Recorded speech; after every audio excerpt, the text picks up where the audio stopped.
आज मैं अपने प्रवचन में गुरु तत्व पर थोड़ा प्रकाश डालूंगा।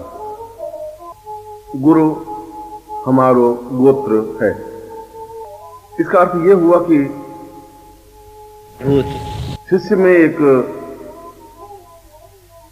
नवीन चेतना स्फुरण हुआ, एक नवीन बात उसके मन में आई। उसके मन में यह भावना आई कि अगर मैं केवल गुरु को प्रणाम करता हूं या उसका वंदन करता हूं या उनकी पूजा अर्चना करता हूं या उनको भोग लगाता हूं या उनका दीपक प्रज्वलित करता हूं या गुरु मंत्र का जाप करता हूं, यह तो केवल बाह्य परिधान है, बाह्य आधार है। इसकी अपेक्षा तो मैं स्वयं अपने आप को पूर्ण रूप से समर्पित कर दूं, यह बहुत बड़ी बात है। और अपने आप को पूर्ण रूप से समर्पित करने की पहली क्रिया है कि न मेरा शरीर का अस्तित्व रहे, न मेरे प्राणों का अस्तित्व रहे, न मेरे रक्त का अस्तित्व रहे, न मेरे जीवन का अस्तित्व रहे। जब कोई अस्तित्व ही नहीं, जहां मैं अपने आप को पूरी तरह से मिटा दूं, विसर्जित कर दूं। और शिष्य तो यहां तक सोचता है कि मैं अपने कुल को समाप्त कर दूं, कुल की भी जरूरत नहीं रखूं। मुझे आवश्यकता नहीं है कि मैं किस कुल में जन्म लिया है और मैं किस वंश का हूं। वह कहता है कि मेरी कोई जाति नहीं है, मेरा कोई नाम नहीं है, मेरे कोई माता पिता नहीं है, मेरी कोई सामाजिक परिवेश नहीं है। क्योंकि यदि मुझे पूर्णता प्राप्त करनी है, यदि मुझे समर्पित होना है, यदि मुझे समर्पण करना है, तो फिर मेरा किसी प्रकार से कोई अस्तित्व रहे ही नहीं। और मेरा अस्तित्व रहा तो फिर मेरे जीवन का प्रयोजन, मेरे जीवन की सार्थकता ही क्या रही। इसलिए अगर इस शरीर का कोई नाम होगा भी तो गुरु स्वयं अपने आप इसका नाम रखेंगे। क्योंकि आज तक इस नाम से, जो मेरा नाम है, इस नाम से तो मैंने जीवन में छल, झूठ, कपट, असत्य, न्यूनताएं बहुत रखी। उसे क्या लाभ होगा? उन असत्य और झूठ और छल और कपट और सारी गंदगी को लेकर के मैं गुरु के चरणों में समर्पित होऊंगा भी तो कैसे होऊंगा? मैं नया नामकरण चाहता हूं। आज से मेरा नया नाम हो, आज से मेरा नया धर्म हो, मेरी नई जाति हो, मेरा नया परिवेश हो और मेरा नया गोत्र हो। यहां शिष्य का एक नवीन चिंतन, नवीन भावभूमि, नवीन सरणी स्पष्ट होती है। वो ये कहता है कि मेरे जीवन का मूल उस जो गोत्र है, और गोत्र का तात्पर्य है कि मैं किस रक्त प्रवाह से संबंधित हूं। मेरे पिता, दादा, परदादा और मेरा इस वंश परंपरा के अंतिम बिंदु किस देवता या किस ऋषि से संबंधित हैं, मैं अपना गोत्र ही परिवर्तित कर देता हूं। और आज से मेरा नाम अगर कोई है तो गुरु नाम है। आज से मेरी कोई जाति है तो गुरु जाति है। आज से मेरा कोई वंश है तो गुरु वंश है। और आज से मेरा कोई गोत्र है तो गुरु गोत्र है। गुरु अमार गोत्र, गुरु अमार जाति। यह शिष्य की एक श्रेष्ठ स्थिति है, यह शिष्य की एक महत्वपूर्ण स्थिति है। क्योंकि इस महत्वपूर्ण स्थिति के लिए गुरु बिल्कुल इंतजार करता है। गुरु की सबसे बड़ी विशेषता यह है कि गुरु बहुत कुछ देना चाहता है। गुरु की देने की इच्छा, आकांक्षा है। प्रत्येक गुरु ये चाहता है कि मैं शिष्य को योग्यतम बनाऊं, समर्थ बनाऊं, अद्वितीय बनाऊं, ऐसा बनाऊं कि वो अपने जीवन में सफलता प्राप्त करे। कोई गुरु ये नहीं चाहता कि मेरा नाम हो या मैं ही दुनिया में पूजा जाऊं या समाज मुझे पूजा करे या समाज मेरी स्तुति करे, अर्चना करे। यह तो उसके गुणों से और उसकी विविधता से, उसकी श्रेष्ठता से, उसके ज्ञान से अपने आप स्वयं लोग प्रभावित हैं ही। लोग प्रभावित हैं, पर गुरु इस बात के लिए प्रभावित है कि मैं कुछ शिष्य तैयार करूं। शंकराचार्य ने अपने एक श्लोक में कहा है, पूर्वात्वतम पूर्वशरयो रूपम शिष्योत्परम पूर्णतमेव सत्यम। मेरे जीवन का यह सबसे बड़ा सौभाग्य होगा कि मुझे कोई शिष्य मिले, ऐसा शिष्य मिले जो अपने आप में पूर्ण रूप से समर्पित हो, अपने आप से पूर्ण रूप से फना होने वाला हो, अपने आप को उत्सर्ग करने वाला हो, आगे आए। कबीर कह रहा है कि कबीरा ये घर प्रेम का, खाला का घर नाही, शीश उतारे भूमि धरे वो पैसे घर माही। इस शिष्यता का जो घर है, जो शिष्य बनने की क्रिया है, वो इतना आसान नहीं है। ये खाला का घर नहीं है, ये मौसी का घर नहीं है। ये ऐसी बात नहीं है कि मुंह से शिष्य बोले शिष्य बन गए, ये ऐसा नहीं है। इसके लिए तो पहले बहुत जरूरी है कि शीश उतारे, अपना सिर उतार करके नीचे रख दे, निश्चय कर ले कि मैं मृत्यु को वर्ण प्राप्त कर लूंगा, मैं मर जाऊंगा, समाप्त हो जाऊंगा, अपने आप को फना कर दूंगा, जला दूंगा, अपने आप को उत्सर्ग कर दूंगा। मगर मैं अपने जीवन में जो निश्चय कर चुका हूं, जो अपने जीवन में सोच चुका हूं, उस कार्य को मैं अवश्य ही पूरा करूंगा ही। और मैंने अपने जीवन में सोचा है कि मैं सही अर्थों में शिष्य बन सकूं, मैं सही अर्थों में उत्सर्गमय बन सकूं। एक ही मानसरोवर के दो छोर हैं, एक छोर गुरु है, दूसरा छोर शिष्य है, और बीच में ज्ञान का अथाह मानसरोवर लहरा रहा है, और गुरु बराबर शिष्य को आवाज देता है। गुरु की इच्छा होती है कि शिष्य दौड़ करके आए,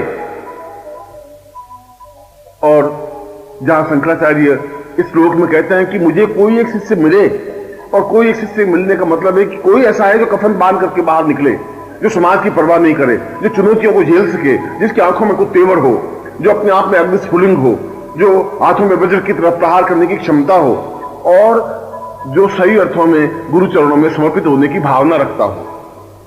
शब्दों से नहीं, भावनाओं से, विचारों से नहीं, अपने आप को पूर्ण रूप से फना करते हुए। और जो अपने आप को फना कर लेता है, जो अपने आप को उत्सर्ग कर लेता है, जो अपने आप को पूर्णता के साथ गुरु चरणों में लीन कर देता है, वह शिष्य है। क्योंकि शिष्य की कसौटी अपने आप में अत्यंत कठिन है। गुरु और शिष्य दोनों छोरों को यदि समझें तो गुरु बनना बहुत कठिन नहीं है। गुरु तो उस ज्ञान प्राप्त करने के बाद, उस चेतना प्राप्त करने के बाद गुरु बन सकता है। मगर शिष्य बनना अपने आप में बहुत अत्यंत कठोर कसौटी है, कठिन कसौटी है। क्योंकि शिष्य बनने के लिए अपने आप को हर क्षण समृद्ध रहना पड़ता है, अपने आप को बिल्कुल तैयार रखना पड़ता है। कब आज्ञा दे, कब मैं उछाल लगा दूं, कब कहे मैं अपने आप को फना कर दूं, बस आज्ञा हो और मैं अपने आप को उत्सर्ग करके दिखा दूं। मुझे बहुत अच्छी तरह से याद है कि जब मैं संन्यास जीवन में था तो सैकड़ों साधु सन्यासी इस बात के लिए प्रयत्नशील रहते थे कि वे निखिलेश्वरानंद के शिष्य बने, और जो निखिलेश्वरानंद का शिष्य बन जाता है, जिसको निखिलेश्वरानंद शिष्य के रूप में स्वीकार कर लेते, उसका अपने आप में नाम हो जाता। पूरे हिमालय की उपत्यका में उसकी चर्चा होने लगती। लोग आश्चर्य से उसको देखते, उसकी सराहना करते, उसकी प्रशंसा करते कि वास्तव में इसने एक कठोर परीक्षा दी होगी, तलवार की धार पर चला होगा। वास्तव में इसने अपनी सेवा से, अपनी सुसा से, अपने प्रेम से, अपनी भावना से, अपनी साधना से, अपने उत्सर्ग से कुछ ऐसा जरूर किया होगा कि निखिलेश्वरानंद ने इसको अपनाया, इसको स्वीकार किया। और यदि निखिलेश्वरानंद ने इसको स्वीकार कर लिया है तो फिर इसकी प्रगति को कोई रोक नहीं सकता। अब ये रुक नहीं सकता, अब ये आगे बढ़ेगा ही। अब इसने अपने जीवन में जो निश्चय कर लिया है वह निश्चय पूरा होगा ही।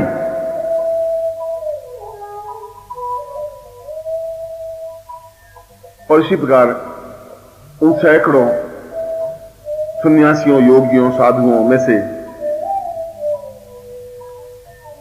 एक बालक था, 20-22 साल का, भगवे कपड़े पहने हुए सन्यासी, जहां भी निखिलेश्वरानंद जाते वो पीछे ही पीछे जाता, चाहे सर्दी हो, चाहे गर्मी हो, चाहे बरसात हो।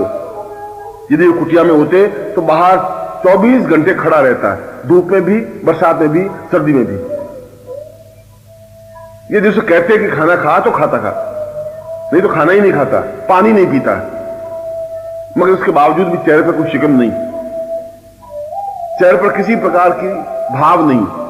ऐसा नहीं कि मैं इतना दुख देख रहा हूं, इतनी वेदना सहन कर रहा हूं, न मालूम कब क्षण आएगा कि निखिलेश्वरानंद आगे बढ़कर के मुझे अपना लेंगे। शायद ऐसा कौन सा क्षण आएगा कि वे अपने सीने से मुझे खींच लेंगे, मेरे सिर पर हाथ रखेंगे और मुझे शिष्य रूप में स्वीकार कर लेंगे, उसके सामने कोई स्पष्ट नहीं था। वह सोच रहा था कि शायद हो सकता है इस जीवन में मुझे शिष्यता मिल जाए, नहीं भी मिले, हो सकता है ये पूरा जीवन मेरा इसी प्रकार से व्यतीत हो जाए इंतजार करते करते, मगर कोई बात नहीं। अगर इस जीवन में मुझे शिष्यता का सौभाग्य नहीं मिला तो अगले जीवन में तो जरूर मिलेगा ही। वह बहुत आशावादी था। एक बार बद्रीनाथ के आगे नरनारायण के पर्वतों पर निखिलेश्वरानंद बैठे हुए थे, साथ में 20, 25, 50 शिष्य बैठे हुए थे, और वह कहीं दूर से दौड़ता हुआ हाँफता हुआ आया और आकर के साष्टांग दंडवत किया, खड़ा हो गया।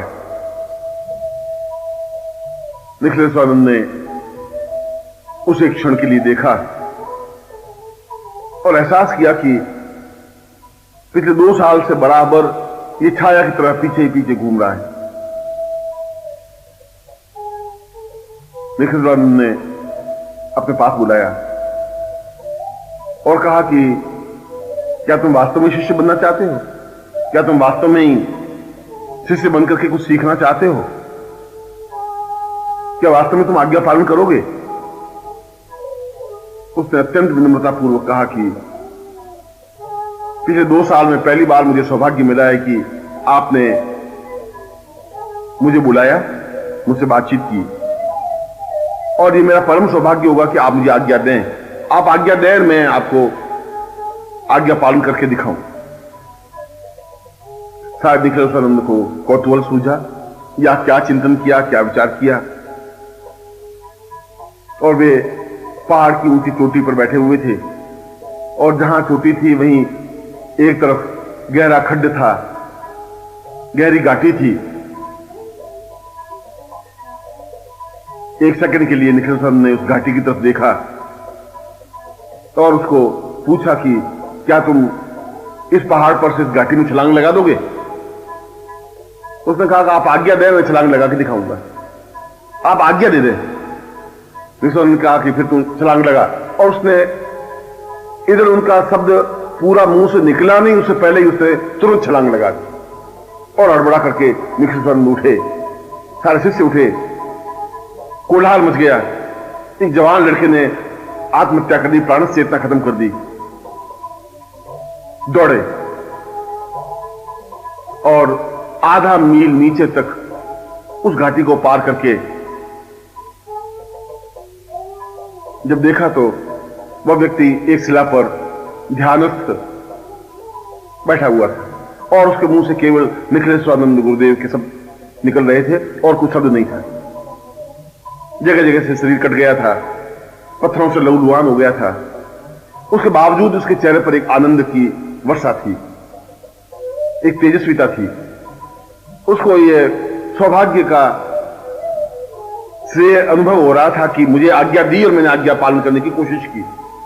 अब इस आज्ञा पालन में प्राण चले जाएं, प्राण बच जाएं, ये तो गुरुदेव जाने। उन्होंने आज्ञा दी होगी तो सोच समझ के आज्ञा दी होगी, क्यों दी ये तो वे जाने। शिष्यों ने पौन घंटे के बाद नीचे उतर करके, पौन घंटे तक नीचे उतरे, और उस खड्डे में उतरने के बाद जब देखा कि वो बैठा हुआ है, जगह जैसे रक्त बह रहा है, उसने उसको हिलाया डुलाया तो बड़ी मुश्किल से उसकी आंखें खुली, और उसको लेकर के उसमें चलने की सामर्थ्य नहीं रह गई थी। पांवों पर काफी चोट आ गई थी, हाथों में चोट आ गई थी, चेहरे पर कई प्रकार के कांटे और पत्थर के ढोंके लग गए थे, खून बह रहा था, और उन 30-35 शिष्यों ने उसको उठा करके ऊपर लेके आए जहां निखिलेश्वरानंद बैठे हुए थे, और सामने लिटा दिया। उसने आंखें खोली और जब देखा कि सामने ही गुरुदेव निखिलेश्वरानंद बैठे हैं तो तुरंत हिम्मत करके बैठने की कोशिश की। उसके चेहरे पर एक अपूर्व तेज और आनंद और मुस्कुराहट थी। निखिलेश्वरानंद ने पूछा कि कैसा लगा? उनका गुरुदेव, शायद मेरे कई कई जन्मों के पुण्य थे कि आपने आज्ञा दी। आपने कूदने की आज्ञा दी, मैं कूदा। इतना सोचने और विचारने की तो जरूरत भी नहीं थी कि मैं क्यों कूदूं और कहां से कूदूं और कब कूदूं। आपके मुंह से सब निकलना था और मुझे कूदना था। निखिलेश्वरानंद ने उसके सिर पर हाथ फेरा और हाथ फेरते ही उसके सारे घाव मिट गए, रक्त निकलना बंद हो गया। जैसा शरीर था ठीक उसी प्रकार से स्वस्थ तंदुरुस्त शरीर बन गया। और शिष्यों ने देखा कि वास्तव में उसके चेहरे पर, शरीर पर एक अपूर्व ओज है, एक तेजस्विता है, एक चमक है। गुरुदेव का स्पर्श होते ही सारे शरीर में एक चेतना पैदा हुई है और उसकी कुंडलिनी जागृत होकर पूर्ण रूप से ध्यान लग गया है। और यही शिष्य आगे चल करके निखिलेश्वरानंद का अत्यंत प्रिय शिष्य बना। माधुरानंद हिमालय का श्रेष्ठतम योगी, जिसने अपने जीवन में आगे चल करके अग्नि विद्या को प्राप्त की, जिसने आगे चल के ब्रह्म विद्या को प्राप्त की और पूर्ण रूप से ब्रह्मर्षि कहलाया। आज भी संपूर्ण हिमालय में उसका नाम अत्यंत सम्मान, प्रेम और श्रेष्ठता के साथ लेते हैं। शिष्य का तात्पर्य है कि गुरुदेव आज्ञा दे, उसका पालन किया जाए।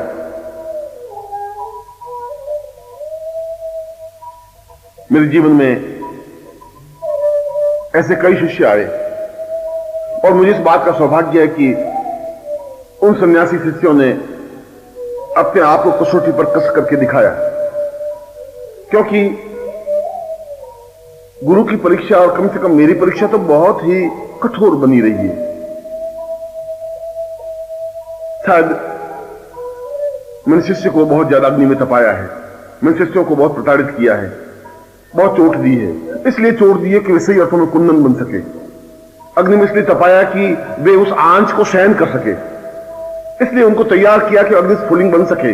वे कच्चे सन्यासी नहीं रहे, वे घटिया सन्यासी नहीं बन सके, वे हिमालय में रहे तो तेजस्विता के साथ रह सकें और ये कह सके कि मैं निखिलेश्वरानंद का शिष्य हूं। और इसीलिए आज उन सन्यासी शिष्यों का सम्मान है, आदर से लोग देखते हैं। वहां के निवासी, वहां के ग्रामीण, वहां के रहने वाले साधु, सन्यासी, योगी, कि अगर निखिलेश्वरानंद का शिष्य है तो अपने आप में अद्भुत तेजस्वी शिष्य होगा। और जिस प्रकार से सन्यासी शिष्य अपने आप में अद्वितीय रहे हैं, गृह शिष्यों पर भी मुझे गर्व रहा है। यह अलग बात है कि उनकी अपनी सीमाएं रही हैं, यह अलग बात है कि वे उस रूप में समर्पित नहीं हो पा रहे हैं, यह अलग बात है कि उनमें फना होने की उतनी कला नहीं है, यह अलग बात है कि वे उस तरीके से ग्रहण नहीं कर पाते। जो बहुत कुछ दांव पे लगा देता है वो बहुत कुछ प्राप्त कर सकता है, जो कुछ खोएगा नहीं वो कुछ पा भी नहीं सकता। पाने के लिए बहुत कुछ खोना पड़ता है, अपने जीवन को दांव पे लगाना पड़ता है, अपने प्राणों को दांव पे लगाना पड़ता है, अपने आप को उत्सर्ग कर देना पड़ता है, अपने आप को न्योछावर कर देना पड़ता है। और न्योछावर होने के बाद जो कुछ खिलता है वो अपने आप में हजार हजार गुलाबों से भी ज्यादा सुगंधित बनता है, अपने आप में तेजस्वी बनता है, अपने आप में मधुरम बन जाता है। इसलिए मैंने कहा कि शिष्यता की कसौटी बहुत कठिन होती है, शिष्य बनना बहुत कठोर होता है, इतना आसान नहीं है। शिष्य बनने के लिए अपने आप को उत्सर्ग करने की भावना होनी चाहिए, सिर पे कफन बांधा हुआ होना चाहिए, पांवों में एक ताकत होनी चाहिए, तेजस्विता होनी चाहिए, जो निश्चय कर लिया उस निश्चय पर पकड़ने पर बढ़ने की भावना होनी चाहिए, एक खतरनाक खेल होना चाहिए और मन में संकल्प शक्ति होनी चाहिए कि मैं अपने जीवन में, यदि गुरु ने आवाज दी है, यदि गुरु इस बात को बार बार कह रहे हैं कि मुझे केवल 1 या 2 या 5 या 10 शिष्य चाहिए, तो क्या इस पूरी पृथ्वी पर 5-10 शिष्य नहीं मिल सकते? नहीं मिल सकते, वास्तव में नहीं मिल सकते। शिष्य बिल्कुल एक अलग चीज है। शिष्य का मतलब है कि वह पूर्ण रूप से छाया बन जाए, और जिस प्रकार से देह से छाया अलग नहीं हो सकती, जहां शरीर रहेगा वहां छाया रहेगी, ठीक उसी प्रकार से वह शिष्य भी छाया बनकर रहे। मुझे निर्भयानंद का स्मरण आ रहा है, और वो करीब 7.5 साल 8 साल तक मेरे साथ रहा छाया बनकर। ऐसा कोई 7 साल में अवसर आया ही नहीं कि मैंने आवाज दी और उसने हां नहीं भरी हो। आधी रात को भी मैंने कहा निर्वाणन हां आज्ञा दे गुरुदेव, और मैंने अगर आधी रात को कहा कि तुम्हें 30 किलोमीटर दौड़ के जाना है और वापस सुबह तक आना है तो अच्छी बात है गुरुदेव। जहां पर भी धूप हुई, गर्मी हुई, सर्दी हुई, बरसात हुई, ढाल बनकर के खड़ा हो गया। जैसी भी परिस्थिति हुई वो अपने आप में ताकतवान, क्षमतावान बनकर के खड़ा रह गया। मैं सोचता हूं कि आज्ञा पालन की एक कसौटी थी उसके पास, और मैंने उसको कई बार परखा, मैंने उसको कई बार कसौटी पे कसा, कठोर से कठोर परीक्षा लेने के लिए आज्ञाएं दी, मगर हर बार मैं सोचता कि इस बार ये चूक जाएगा, इस बार ये आज्ञा पालन साहब नहीं कर सकेगा, इस बार ये अपने मिशन में, अपने उद्देश्य में असफल हो जाएगा।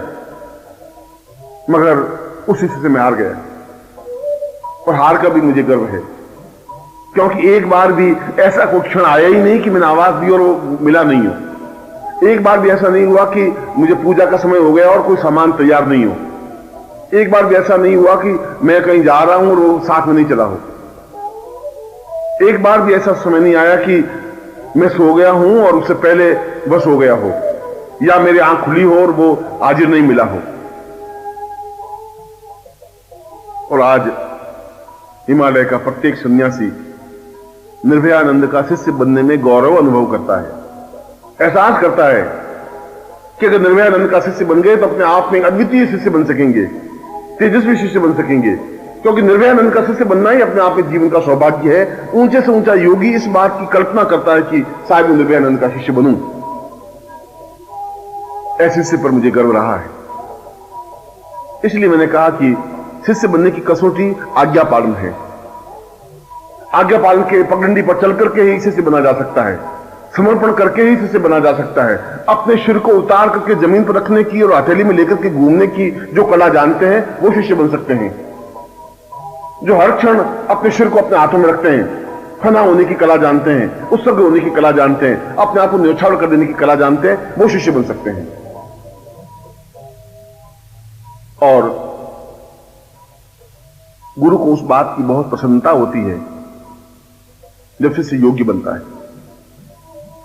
जब गुरु देखता है कि मेरा शिष्य हंस बन गया है, इसके पंख आ गए हैं, ये उड़ने की कला सीख ली है, अभी आकाश में लंबी दूरी तक दौड़ सकता है, उड़ सकता है, अपने डैने फैला करके इस आकाश को नाप सकता है, इस सागर से पार हो सकता है,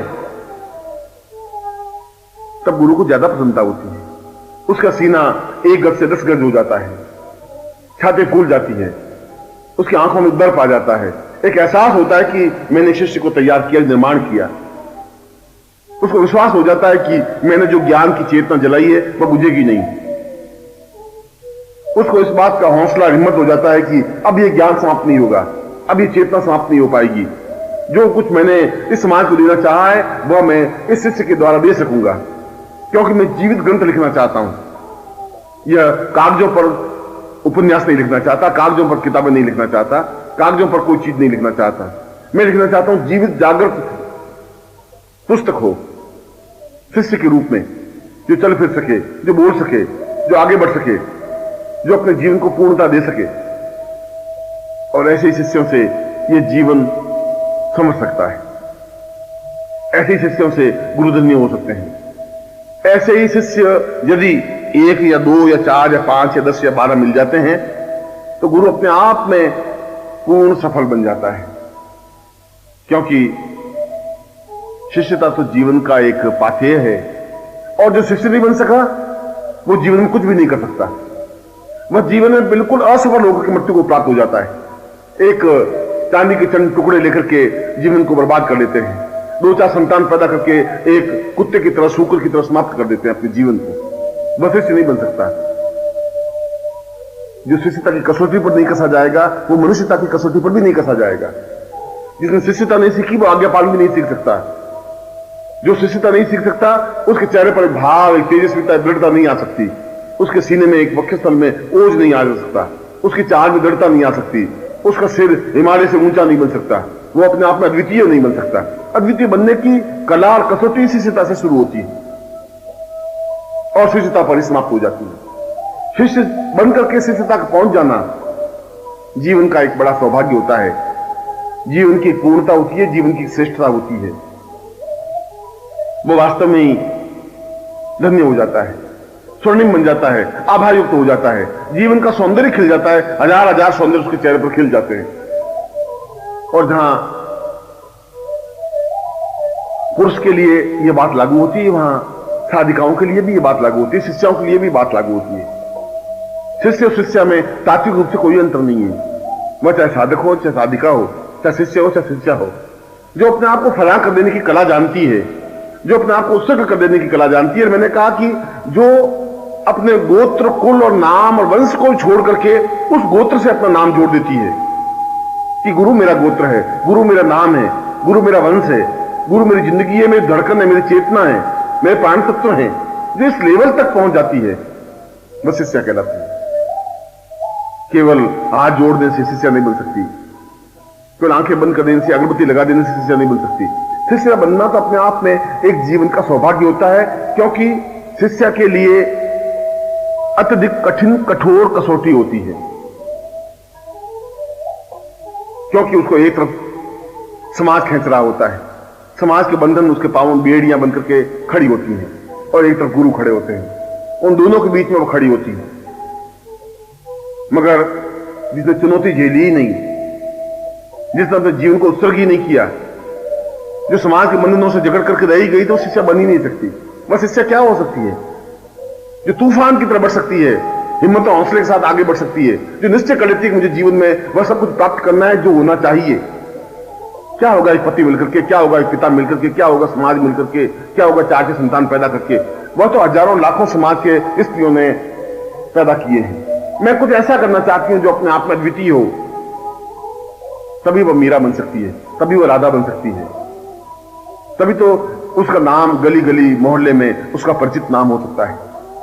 जो इस बात को कहे कि सूली ऊपर सहज पिया की किस विधि मिलनो हो, मेरे पिया तो सूली के ऊपर हैं, क्योंकि जितना सूली पर चढ़ने से दर्द और दुख और वेदना सहन करनी पड़ती है, इस समाज की उतनी वेदना मुझे सहन करनी पड़ेगी, और मैं इस वेदना को सहन करूंगी ही, क्योंकि इस वेदना सहन करने के बाद में जो मुझे गुरु मिलेंगे वो अपने आप में अद्वितीय आनंद की अनुभूति होगी, अद्वितीय श्रेष्ठता और प्रेम का पराकाष्ठा होगी। उस दुख की घाटी को पार करके जब सुख की अनुभूति होती है, वो अपने आप में एक अद्वितीय अनुभूति होती है, अद्वितीय चेतना बनती है। इसलिए शिष्य के लिए चुनौती ज्यादा मजबूत होती है। शिष्यता के लिए और शिष्य के लिए अपने आप में ज्यादा ताकत, ज्यादा क्षमतावान चाहिए। और मुझे अपने जीवन में जहां शिष्य मिले, ऐसे शिष्याएं भी मिली, यह मेरे जीवन का सौभाग्य है। मुझे श्रेष्ठतम गुरु मिले, श्रेष्ठतम शिष्य मिले, श्रेष्ठतम शिष्याएं मिली, प्राण चेतना मिली, जीवन के सौभाग्य मिले, और मुझे उन सब पर गर्व है। प्रश्न ये नहीं है कि हम क्या सीखें, प्रश्न यह भी नहीं है कि साधना का मूल मर्म क्या है। साधना बहुत छोटे लेवल की चीज है। जब आदमी अ आ ई सीखना चाहता है बालक, साधना कुछ वैसी चीज है। जिस प्रकार से बालक अगर अ आ ई सीख लेता है तो दीवारों पर, स्लेट पर, जमीन पर, रेत पर, चारों तरफ लिखने की कोशिश करता रहता है, क्योंकि वो ये बताना चाहता है कि मैं अ आ ई सीख गया हूं। जिसका मन दिग्भ्रमित है वह भी इसी प्रकार से जब एक मंत्र प्राप्त हो जाता है, एक साधना प्राप्त हो जाती है, तो चारों तरफ उसको बिखेरता रहता है, बताता रहता है कि मैंने बगलम की साधना सिद्ध की है या बगलम की साधना कर रहा हूं। इससे तो कुछ नहीं हो सकता। यह जीवन की श्रेष्ठता का उपाय नहीं है, यह तो प्रारंभिक बिंदु है। जीवन की श्रेष्ठता तो साधना से आगे बढ़ने की क्रिया है। यद्यपि साधना जीवन का आवश्यक तत्व और धर्म है, क्योंकि साधना के माध्यम से हम अपने जीवन के सारे प्रयोजन पूरे करते हैं। हमारे जीवन की जो भी इच्छाएं हैं उन्हें हम संपन्न करते हैं, पूरी करते हैं। मगर जीवन की समस्याओं को सुलझाना एक अलग चीज है, और अपने आप को पूर्णता तक पहुंचा देना बहुत अलग चीज है। जीवन में धन, यश, मान, पद, प्रतिष्ठा एक तस्कर के पास भी हो सकती है, एक चोर के पास भी धन हो सकता है, एक घटिया आदमी के पास भी बहुत सुख सुविधाएं की सामग्री हो सकती है, मगर इससे उसकी महानता नहीं बनती। चोर आखिर चोर ही रहेगा। किसी वेश्या के पास 5 करोड़ रुपए होने से वो समाज में कुल वधु नहीं बन सकती। कुल वधु बनने के लिए उसके जीवन में पूर्णता आवश्यक है, और व्यक्तिगत जीवन की पूर्णता साधना के माध्यम से प्राप्त नहीं हो सकती। व्यक्तिगत जीवन की पूर्णता तो शिष्य बनने से आ सकती है। साधना तो प्रारंभिक बिंदु है, और प्रारंभ में हम चाहे साधना संपन्न करें, चाहे मंत्र जाप करें, चाहे आंख बंद करें, यह तो एक प्रारंभिक प्रकार हुआ। जब हम कुछ नहीं कर सकते तो साधना कर सकते हैं। मगर जो साधना क्षेत्र से आगे बढ़ते हैं, जिनके मन में कुछ हौसला है, हिम्मत है, वे गुरु साधना संपन्न करते हैं। गुरु की तांत्रिक साधना, गुरु की मांत्रिक साधना, गुरु की पाशुपतास्त्रीय साधना, गुरु की चैतन्य साधना, उन चारों साधनाओं को संपन्न करने पर वो उस जगह खड़ा होता है जहां शिष्यता प्रारंभ होती है, जहां वो एहसास कर सकता है कि अब मैं उस शिष्यता के पथ पर आगे बढ़ रहा हूं। हर क्षण उसके मन में एक ही चिंतन रहता है, एक ही विचार रहता है कि मैं गुरु को किस प्रकार से प्रसन्न करूं, किस प्रकार से उसकी इच्छाओं की पूर्ति करूं, मैं क्या करूं जिससे गुरु जीवन में सुख और सुविधा प्राप्त कर सके। मैं उनके हृदय में अपने आप को स्थापित करना चाहता हूं, किस प्रकार से स्थापित करूं। इसके लिए बार बार जाए, उनके पास बैठे, उनका चिंतन करें, उनका विचार करें।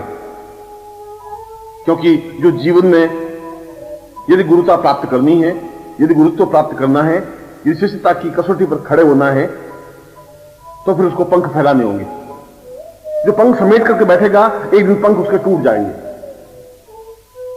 जो उड़ना भूल जाता है वो जीवन में कुछ कर नहीं सकता। आनंद तो ऊपर आकाश में उड़ने में है। यद्यपि एक अच्छे तोते को, बहुत सुंदर तोते को अगर चांदी के पिंजरे में बंद भी कर दें और उस पिंजरे में वह रहे, वह पिंजरा भी चांदी का है, और रोज उसको अनार के दाने खाने को मिल रहे हैं, हरी मिर्च खाने को मिल रही है, उसके पैरों में सोने के छोटे छोटे घुंघरू बंधे हुए भी हैं, मगर उसके बावजूद भी वह एक गुलाम तोता है, इसमें कोई संदेह नहीं। यद्यपि उसको सुख सुविधाएं हैं, उसको सुरक्षा है, उस पर कोई बिल्ली झपट्टा नहीं मार सकती, उसकी रोज स्नान होती है, उसके रोज पंख धोए जाते हैं, उसको अच्छा खाने को मिलता है, मगर फिर भी यह उसके जीवन की गुलामी है, यह सामाजिक गुलामी है। और ऐसा तोता यदि इस तोते को पिंजरे से बाहर निकालते भी हैं और उसको कहा जाए कि तुम थोड़ा उड़, इस चांदी के और सोने के पिंजरे में कैद होने से जीवन की पूर्णता प्राप्त नहीं हो सकती। तुम अपने पंख फैला, तो आकाश में उड़, और यदि वो उड़ने की कोशिश भी करता है तो 1 फुट या 2 फुट ऊपर उड़ करके धड़ से नीचे गिर जाता है, क्योंकि उसके पंखों ने काम करना बंद कर दिया, उसके पंखों में ताकत नहीं रही, वह उड़ने की कला भूल गया। और जो उड़ने की कला भूल जाते हैं वे आकाश के आनंद को नहीं ले सकते। जो उड़ने की कला भूल जाते हैं वे इस शुभ्र गगन को देख नहीं पाते, इस नीलिमा को नहीं देख पाते, वो उस आनंद को अनुभव कर ही नहीं सकते जो आनंद आकाश में उड़ने में है, जो आनंद जीवन की पूर्णता में चहकने में, डाली पर बैठ करके जो चहकने की कला है, बस पिंजरे में नहीं आ सकती। एक घुटी हुई आवाज आएगी और गुरु उसको पिंजरे से बाहर निकालने की कोशिश करता है। गुरु कहता है कि ये पिंजरा भले सोने का है, फिर भी तुम्हारी कैद है, इस कैद से तुम बाहर निकल, मैं तुझे उड़ने की कला सिखाता हूं, और ये तेरे उड़ने की कला है, तू ऊंचा उठ। वो 2 फुट ऊपर उड़ता है, फिर गिर जाता है। गुरु कहता है घबरा मत, तो इस बात की चिंता मत कर कि यहां तुझे खाने को नहीं मिल रहा है, या हरी मिर्च तुझे खाने को नहीं मिल रही, या अनार के दाने खाने को नहीं मिल रहे हैं, इस बात की चिंता मत कर। तो एक बार स्वतंत्र हो, एक बार इस आकाश में उड़, एक बार अपने पंख फैला, एक बार देख कि इस आकाश में उड़ने में, गगन में उड़ने में कितना आनंद है। एक बार इस डाली पर बैठ और चहक, एक बार अपनी आवाज से लोगों को समोच कर, तब तेरी इस जिंदगी का एक सार्थकता बन सकेगी। और जिस क्षण वो पंख फैला करके उड़ता है आकाश में, उसमें गुरु को एक पूर्ण संतोष अनुभव होता है।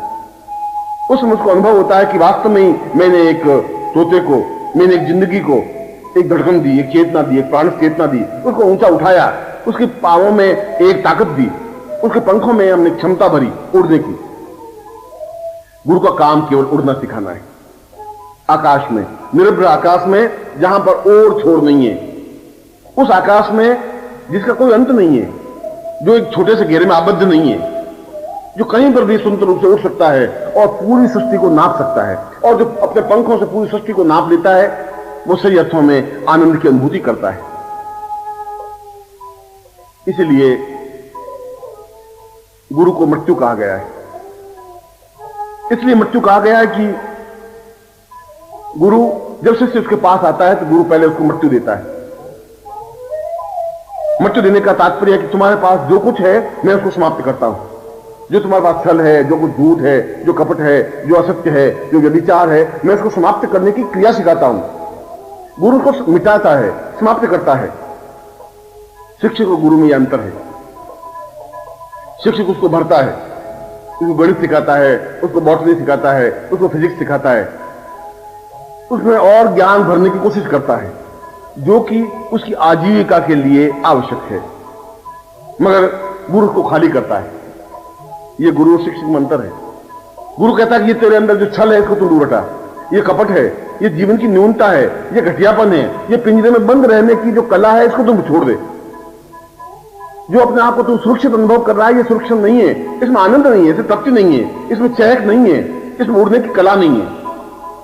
इसलिए गुरु मृत्यु को देता है, मार देता है, समाप्त कर देता है, और समाप्त करके जो कुछ नया उगता है वो अपने आप में शिष्टता होती है, वो अपने आप में जीवन की पूर्णता होती है। ये जीवन का सौभाग्य मिले कि हम गुरु के पास जाएं और गुरु हमें मिटा दे। कोई ऐसा क्षण आए कि हम गुरु के चरणों में जाएं, वो हमें मृत्यु को दे दे। हमारे इस व्यभिचार की मृत्यु, हमारे दुखों की मृत्यु, हमारे कष्टों की मृत्यु, हमारी पीड़ाओं की मृत्यु, ऐसा क्षण तो आए, ऐसा सौभाग्य तो प्राप्त हो कि हम उनके चरणों में बैठे और वो हमें मृत्यु और माम अमृतम गमय, उस मृत्यु से अमृत्यु की ओर आगे अग्रसर करे, उस पगडंडी पर हमें प्रेरित करे जहां अमरता का रास्ता है। इसलिए तो गुरु को एक मिटाने की कला करने वाला कलाकार बताया गया है। इसलिए तो गुरु को आकाश में उड़ने की कला सिखाने वाला गुरु कहा गया है। इसलिए तो एक मामूली से सावक को, एक मामूली से बच्चे को कुलाचे बनना गुरु सिखा देता है। गुरु बता देता है कि ये पूरा जंगल तेरा है, इस जंगल में अगर तू कुलाचे नहीं भरेगा तो ये जंगल अपने आप में मुरझा जाएगा और तेरे पांव में ताकत खत्म हो जाएगी, और जिस दिन तेरे पांव में ताकत नहीं रही उस दिन तुम्हें कोई भी झपटा मार के मार देगा, उस दिन मृत्यु तुम पर हावी हो जाएगी। मगर तुम्हें मृत्यु पर पंजा लड़ाना है, अगर मृत्यु की आंख में आंख डाल के खड़ा होना है तो फिर तुम्हें कुलाचे भरनी पड़ेगी, हिम्मत और जोश रखना पड़ेगा। तो इस सारी व्यवस्थाओं को छोड़, इन मजबूरियों को छोड़, अपनी इस दीनता को छोड़ दे। जो तेरे मन में भय है, जो तेरे मन में दीनता है, इसको समाप्त कर दे। एक बार अपने आप को मिटा। मैं तुझे मिटाने की कला सिखाता हूं, मैं तुझे मृत्यु की कला सिखाता हूं, क्योंकि इस मिटाने की कला के ऊपर जो कुछ मैं निर्माण करूंगा वो अपने आप में अद्वितीय होगा, श्रेष्ठ होगा, जीवन का एक पुण्यदायक कार्य होगा। इसलिए तो गुरु प्रत्येक क्षण उस शिष्य को गढ़ता रहता है, तैयार करता रहता है, प्रत्येक क्षण उसका निर्माण करता है। जिस प्रकार से कुम्हार एक मिट्टी के घड़े को माटी से मिट्टी का घड़ा बनाने में भीतर भीतर सहज के बाहर बाहर चोट, भीतर बिल्कुल हाथ रखता है जिससे कि उस घड़े को नुकसान नहीं पहुंचे, तकलीफ नहीं हो, और बाहर उस पर चोट करता रहता है, इसलिए कि तैयार हो जाए, इसलिए कि वो आगे जाकर घड़ा बने, इसलिए कि आग में जल करके, आग में पक करके वह पूरे कलश का रूप धारण करे, घड़े का रूप धारण करे। इसलिए करे कि उसमें जो जल भरा जाए वो ठंडा रहे, इसलिए कि कल वो घड़ा 1000 लोगों की प्यास बुझा सके। जो किसी की प्यास नहीं बुझा सके उसके जीवन की सार्थकता बेकार है। जो किसी को आनंद नहीं दे सके वह शिष्य क्या बनेगा, वो मनुष्य भी क्या बनेगा। जो शिष्य नहीं बन सकता वो मनुष्य भी नहीं बन सकता। देवता बनना तो बहुत दूर की बात है। देवता बनने के लिए, साधक बनने के लिए, पूर्ण रूप से मनुष्य बनने के लिए, पुरुष बनने के लिए, पुरुषोत्तम बनने के लिए जरूरी है कि वो शिष्यता की उस पगडंडी पर खड़ा हो। वो पगडंडी चाहे टेढ़ी मेढ़ी हो, वो पगडंडी चाहे कांटों से भरी हुई हो, ये कोई जरूर नहीं है कि तुम जिस पगडंडी पर बढ़ो उसमें फूल खिले हुए हों, और जिस फूल खिले हुए हैं उस पर तो कोई गठिया से गठिया आदमी भी चल देगा, उसमें ताकत और साहस और क्षमता की जरूरत नहीं है। जो अनजान रास्ते पर आगे बढ़ता है, शेर अपना रास्ता खुद चुनता है, और जो खुद चुन करके रास्ता बनाता है उसके शेर कहते हैं। और शिष्य अपना रास्ता खुद चुनता है, गुरु के पास जाता है, गुरु उसको सहेजता है, उसके सिर पर हाथ रखता है, उसको गुरु मंत्र देता है, उसको दीक्षा देता है और दीक्षा देकर के उसमें प्राण चेतना भरता है। एक ऐसी आग, एक ऐसी चिंगारी, एक ऐसी चेतना भरता है कि वो अपने आप में पूर्ण पुरुष बनने की क्रिया की ओर अग्रसर हो जाता है। और जब वह आगे की ओर अग्रसर होता है तब मनुष्यता का पहला पग भरा जाता है। तब पहली बार इंसानियत जन्म लेती है, तब पहली बार वसंत खिलता है, तब पहली बार उसको एहसास होता है कि जीवन का आनंद क्या है, जीवन की सार्थकता क्या है, जीवन का प्रेम क्या है, जीवन का मूल्य और जीवन का रहस्य क्या है। उस रहस्य को समझने के लिए यह जरूरी है कि एक दुर्गंध युक्त वायु के झोंके को वह वसंत बना देता है। एक मामूली से पोखर में पड़े हुए पानी को वाष्प बना करके, गर्मी दे करके उसको ऊंचा उठाता है, बादल बना देता है। और वह बादल आगे जाकर के जब बरसता है तो गंगा नदी बनती है, जो हजारों करोड़ों लोगों को प्यास बुझाती है। उस गंगा नदी की सार्थकता है, उस गंगा नदी की पूर्णता है। उस पोखर के पानी को गंगोत्री बना देना गुरु के हाथ की बात है। गुरु ऐसा कर सकता है और किसी के हाथ की बात नहीं है। गुरु उस पोखर को भी एक स्वर्णिम गंगा बना देगा, उस घटिया सुगंध को भी, उस हवा के झोंके को भी एक पवन बना देगा, एक वसंत बना देगा। एक मामूली से इंसान को वह एक तेजस्विता शिष्य बना देगा। एक मरे हुए उस तोते को आकाश में उड़ने की कला सिखा देगा, उसको हंस बनने की कला सिखाएगा, उसको पूर्ण रूप से शेर बनकर के इस समाज में जीतने की, इस संसार में विजय प्राप्त करने की ज्ञान चेतना दे पाएगा। मगर इसके लिए, ये सब कुछ प्राप्त करने के लिए पहला कर्तव्य और धर्म यह है कि वह शिष्य बनने की कला सीखे। पहला यह है कि वह गुरु के चरणों में पहुंचे। इसलिए नहीं कि वह गुरु मंत्र ले ले, इसलिए नहीं कि वह वहां जाए और वापस लौट जाए, ऐसा नहीं। गुरु में अपने आप को एकाकार करे, अपने आप को लीन करे, अपने आप को पूर्णता के साथ, समग्रता के साथ समर्पित कर दे। और जो समर्पण करने की कला जानता है वही अपना नाम, अपनी हस्ती, अपना परिचय मिटा देता है। फिर वो कहता है कि आज से मेरा नाम, जो गुरु नाम देंगे वह मेरा नाम होगा। इसलिए गुरु उसको नया नाम देता है और नए नाम से परिचित होता है।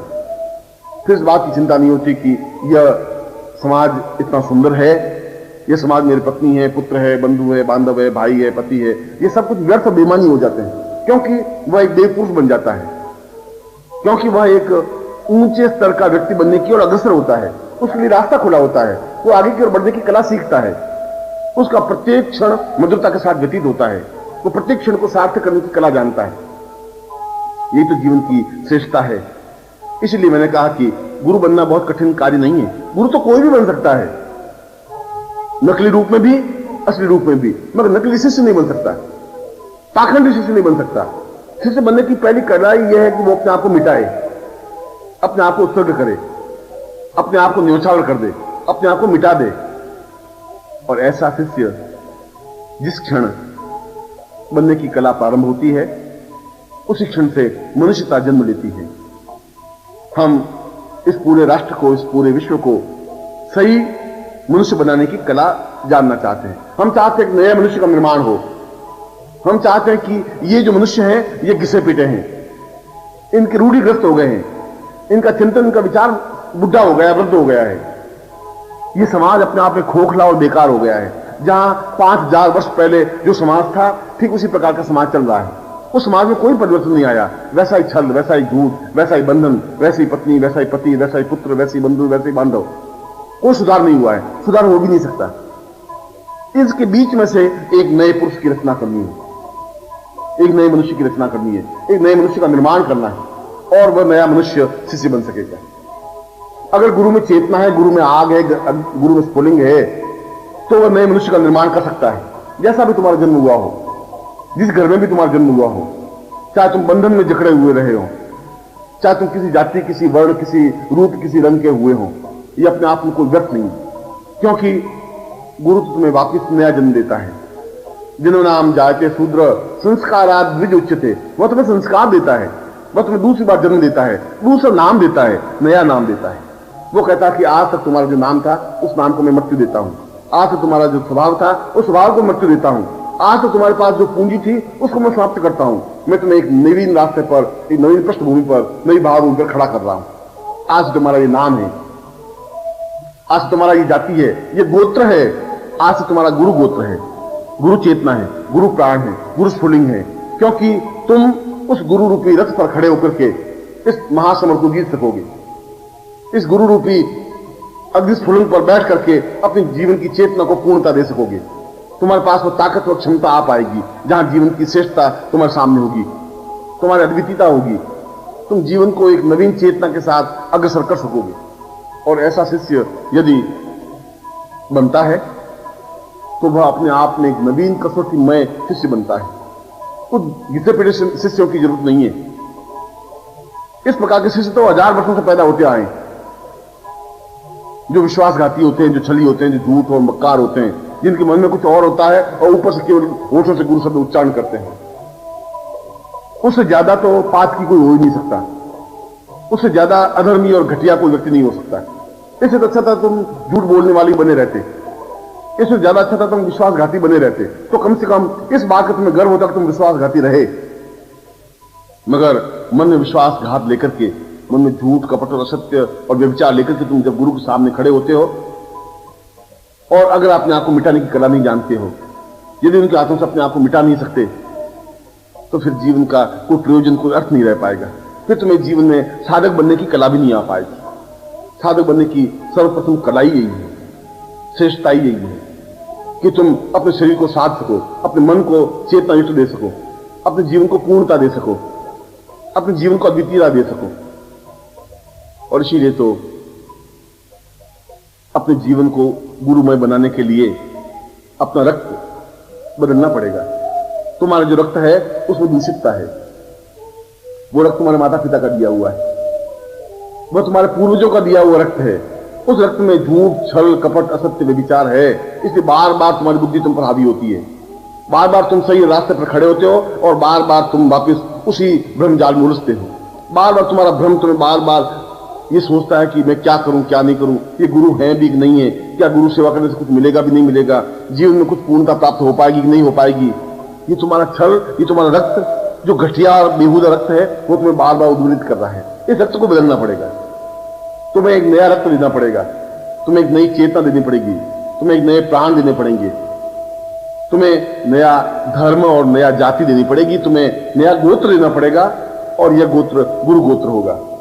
और जिसका गोत्र ही गुरु बन जाता है, जिसका प्राण गुरु बन जाते हैं, जिसकी चेतना गुरु बन जाती है, जिसका रक्त गुरुमय बन जाता है, वो अपने आप में एक युग पुरुष बन सकेगा, एक नवीन चेतना, एक प्राण स्वीता चेतना युक्त बन सकेगा, और वही सही अर्थों में शिष्य बन सकेगा। और इसीलिए देवोपनिषद में इस अपने गोत्र को भी बदलने की क्रिया के लिए कुछ विशेष श्लोकों की रचना हुई है, जिनका नित्य श्रवण करने से अपने आप शरीर में एक परिवर्तन आने लग जाता है, अपने आप शरीर में एक तेजस्विता आने लग जाती है, अपने आप शरीर में एक चेतना आने लग जाती है, एहसास होने लग जाता है कि मेरे जीवन की पूर्णता, कुछ मेरे चेहरे पर चमक आई है, ओज आया है, मेरी आंखों में एक नई चमक, नई प्राण चेतना आई है। इसलिए तो इन श्लोकों को अपने आप में महत्वपूर्ण श्लोक कहा गया है। इन श्लोकों का नित्य श्रवण करना ही जीवन की श्रेष्ठता की ओर अग्रसर होना है। यदि सही अर्थों में शिष्य बनना है तो सही अर्थों में शिष्य बनना ही है, गुरु के समीप जाना ही है, गुरु के प्राणों से एकाकार होना ही है, अपने आप को पूर्ण रूप से समर्पित करना ही है। और इन देवोपनिषद में स्पष्ट किए हुए इन श्लोकों को नित्य जो श्रवण करता है, सुनता है, अपने आप घर का वातावरण, उसके प्राणों का वातावरण, उसके हृदय का वातावरण, उसकी चेतना का वातावरण एक नए ढंग से निर्मित होती है। मैं उन्हीं श्लोकों को आपके सामने स्पष्ट कर रहा हूं, जिनको नित्य घर में सुनना जीवन का सौभाग्य कहा जाता है, और जिन श्लोकों को मैं पहली बार स्पष्ट कर रहा हूं, क्योंकि देवोपनिषद तो अपने आप में एक अद्वितीय उपनिषद है, जिसका श्रवण करना, सुनना ही जीवन की सौभाग्य माना गया है। मैं उन श्लोकों को आपके सामने स्पष्ट कर रहा हूं। पूर्वं वदेन्यं वदतं सरेतं श्रीमानरेशं गुरुवै परेशं गुरुर्वै प्रणम्यं सदैवं प्रणम्यं गुरुर्वै गुरुर्वै गुरुर्वै नमामि। अचिन्त्य रूपम भवनेक रूपम प्राणोच्छ्वासं प्रहितं सदैव आत्मा स्वरूपम अपरेयजेयं गुरुर्वं गुरुर्वं गुरुर्वं नमामि। न जानामि पूर्वं न मंत्रं न तंत्रं न योगं न क्षेमं पुरुषं वदेन्यं न जानामि वित्तं प्रहितं प्रदेयं गुरुर्वै गुरुर्वै गुरुर्वै नमामि। सुनाथो न चिन्त्यं च ब्रह्मं स्वरूपं विष्णुश्च रुद्रं सहितं सदैव ज्ञानेव मूर्तवदतं भवनित्यरूपं गुरुर्वं गुरुर्वं गुरुर्वं नमामि। अहो भावरूपं महिशान्तरूपं शान्तस्वरूपं विष्णुस्वरूपं चैतन्यरूपं परं मदेवं गुरुर्वै गुरुर्वै गुरुर्वै नमामि। आहारूपनित्यं भवोत्सावनित्यं सहेत्थाननित्यं भवतं सदेय अपारो परे पूर्वमदेव नित्यं गुरुर्वै गुरुर्वै गुरुर्वै नमामि। सनेत्रो सदा पूर्णमदैव तुल्यं ज्ञानश्च पूर्णं सहितं वदामि। पूर्णैः सदा पूर्णमदैव रूपं गुरुर्वै गुरुर्वै गुरुर्वै नमामि। अहो भावनित्यं महोभावनित्यं प्राणस्वरूपं चैतन्यरूपं ब्रह्मस्वरूपं ब्रह्माण्डरूपं गुरुर्वै गुरुर्वै गुरुर्वै नमामि।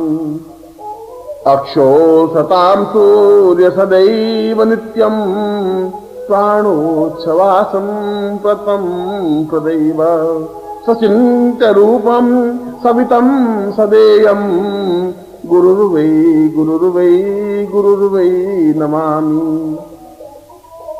सधेनुर्वतां सूर्य सदैव रूपं इन्द्रोवतां यक्ष कुबेर पूर्वं ज्ञानोच्छ्वासं ब्रह्मस्वरूपं गुरुर्वै गुरुर्वै गुरुर्वै नमामि।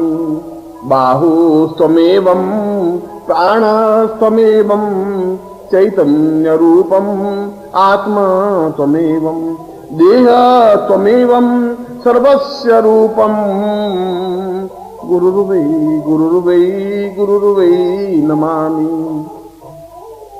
सहो शान्तरूपं अहो भान्तरूपं सदीर्घो वतांसावहितं वदेन्यं चिन्त्यं अचिन्त्यं अवितं अरेरं गुरुर्वै गुरुर्वै गुरुर्वै नमामि।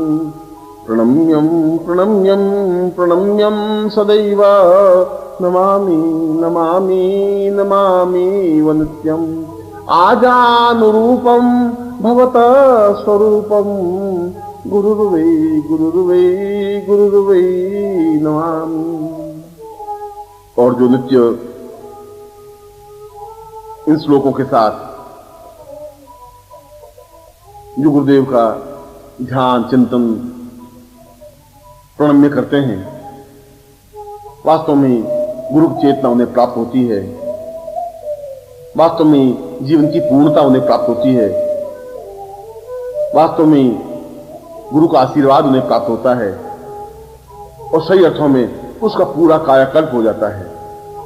उसकी नवीन प्राणस चेतना, नवीन ज्ञानस चेतना, नवीन धर्मस चेतना, नवीन आध्यात्मिक चेतना प्राप्त होने लग जाती है और वह सही अर्थों में पूर्ण शिष्यत्व बन करके अपने जीवन को पूर्णत्व की ओर अग्रसर कर देता है। और मैं आज से तुम्हारा पूरा रक्त प्रवाहित शुद्ध कर रहा हूं, बदल रहा हूं, तुम्हारे प्राणों को, तुम्हारे देह को, तुम्हारी चेतना को, तुम्हारे ज्ञान को, और मैं तुम्हें नया नाम, नया गोत्र देता हुआ आशीर्वाद देता हूं, तुम अपने जीवन में पूर्णता और सफलता प्राप्त करो। ऐसा ही आशीर्वाद है।